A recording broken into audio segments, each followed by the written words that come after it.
Assalamu alaikum, dear friends. How are you? I welcome you here on my training channel. My name is Abdul Khalik. My dear friend, look, we want to do this thing and we want to do that thing. We want to do so many of the things. But unfortunately, very little is done about that. Dear friend, what is the reason? The reason is that maybe we are not better able to manage our time. Everybody have got the day of 24 hour and nobody have got more time in their day. So if at all everybody have got the time of 24 hours in their day, does it mean that everybody is able to better accomplish their task? But it's not the case. Some of the people, they succeed in accomplishing too much, while another some of the people, they deliver very little. So what is the difference? If at all the two people working in the same organization at the same level in the same category, despite all that, neither one person is effective at their workplace nor at their home, while another person, they are doing good at their workplace as well as at their home. So what is the difference? I think the one who is better able to accomplish all that, these people are better able to manage their time. So it is the time management. So dear friends and fellows, I think it is extremely important that we are better able to manage our time. So as this is our topic of today's discussion, we have chosen the 9 important techniques which have been developed and devised after a lot of research, after a very careful consideration. So those 9 things are going to be presented here. I think each one of those 9 things is important. So please note, the first of all, what is here. First of all, it is brain dump to help you organize your thoughts. The first thing is brain dump to help you organize your thoughts. What is this, by the way, dear friends? It is like what we need to have a to do list. We always need to carry along with us a to do list, and not only that, we need to have a to do list, rather after every task, everything on our to do list, we need to put one thing in the bracket, whether it is pertaining to my work, my home, my kids, my fitness, or any other. We need to put this, we need to write a category, the category of the task. And then not only this thing, there is another thing. The second thing is know your strength and your priorities. We need to know our strengths, we need to know our priorities. How can we understand our priorities against each of the tasks? We need to write a for those things which are important, which are urgent, important and urgent at the same time. If at all anything else have the two of these things, it means that this belong to the A category, and I shall be taking it first of all. And now there is a B category of the thing. What is this B category? The things which are important but not urgent. Now still there is a C category. The C category says that something which is not important but urgent.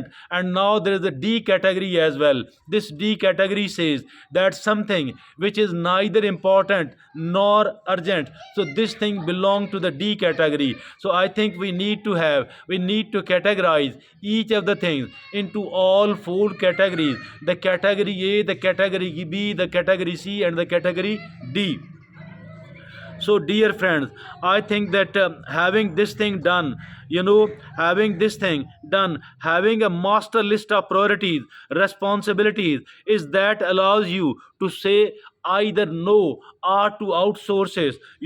Having a master list of priorities, responsibilities, is that allows you to say no or outsource. That was the second category, that was the second technique. Know your strength and your priorities. Now there is a third thing. What is this? This is a technique called time blocking technique.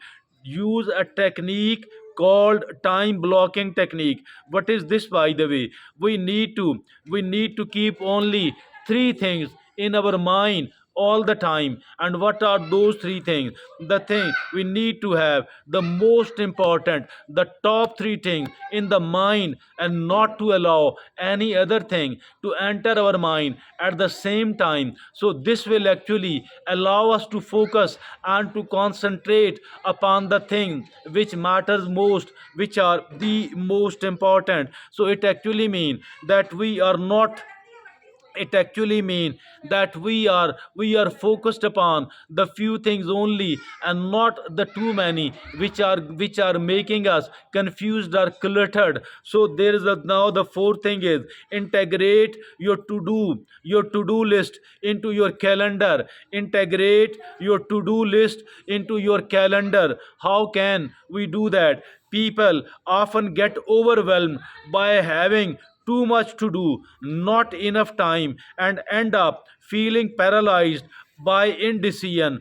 To prevent overwhelm, integrate to do list into your calendar. For every to do, ask how long will this take, and when shall I be able to do it, and then immediately transfer it into your calendar on the day you are going to do it. So it actually means that is, integrate your to do list into your calendar.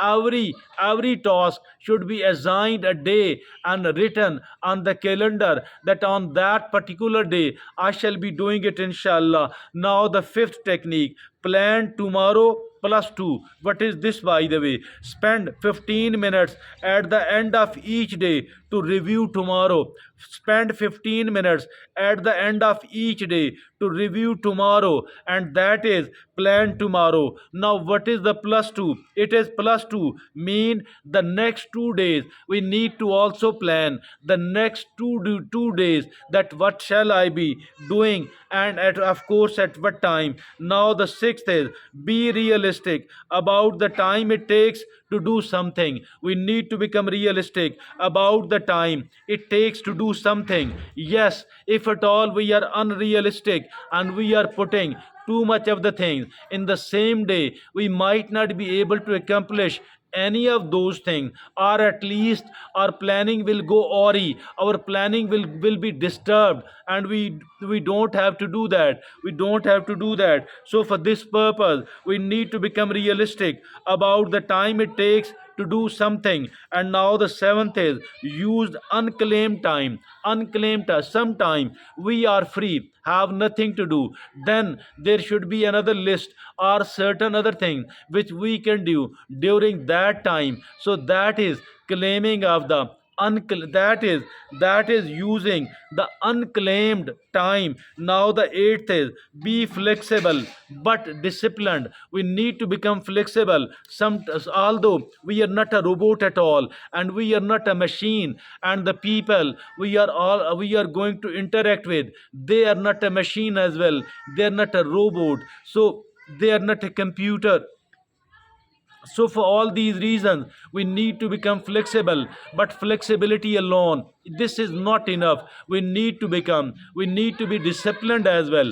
Flexibility, but discipline at the same time. So, we cannot afford to ignore any of those things, neither the flexibility nor the discipline. And now the ninth and the last is build rewards into your day.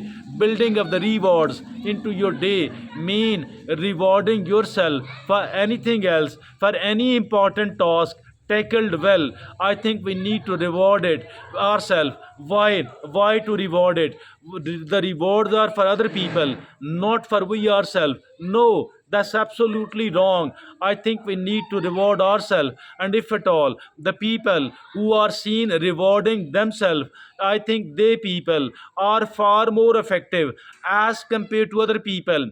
They are very effective as compared to other people, because something inside their own subconscious mind propels them to work effectively, to work better, so that self is rewarded, so that self is given the prize, so that small victory is also celebrated. So these are the nine things I think that each one of us need to understand if at all we are desirous of becoming an effective person. If at all we want to work effectively, we do need to understand the nine of these things. And after having done all that, I believe that we will be able to we will be able to work far more effectively. Thank you very much.